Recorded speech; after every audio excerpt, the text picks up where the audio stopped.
There is confusion tonight about what the Obama administration policy on combat in Iraq really is. The president has said there will not be any.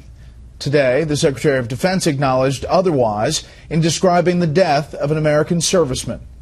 National Security Correspondent Jennifer Griffin is at the Pentagon tonight with the latest. Good evening, Jennifer. Good evening, Brett. The Pentagon has released the identity of the first American soldier to die in Iraq since U.S. troops withdrew in 2011. Master Sergeant Joshua Wheeler of Roland, Oklahoma, 39 years old, a decorated elite commando assigned to U.S. Special Operations Forces at Fort Bragg, North Carolina. He leaves behind a wife and 4 sons. His friends say he was a legend among the Army's Delta Force. He had 11 Bronze Stars for valor. Ran to the sound of the guns and he stood up, and all the indications are it was his actions and that of one of his teammates that protected those who were involved in breaching the compound and made the mission a successful.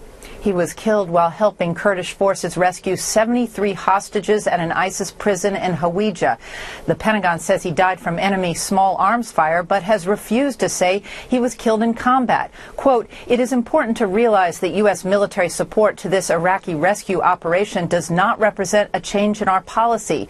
U.S. forces are not in Iraq on a combat mission and do not have boots on the ground." The White House and Pentagon have been reluctant to say this American soldier died in combat because the president promised no combat, no ground troops in Iraq. I want to be clear.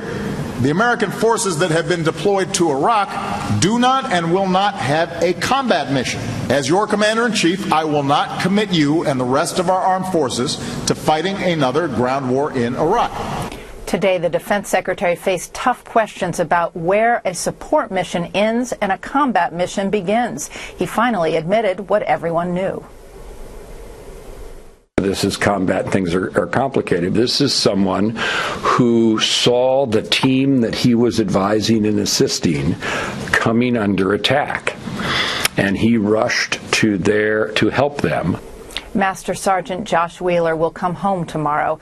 Defense Secretary Carter and his wife will be at Dover to meet him. The Pentagon says since he died during a named mission, Operation Inherent Resolve, the fight against ISIS, Master Sergeant Wheeler is entitled to combat death benefits and eligible for combat awards, even though the administration says he didn't die in combat, Brett. Important. Jennifer Griffin live at the Pentagon. Jennifer, thank you.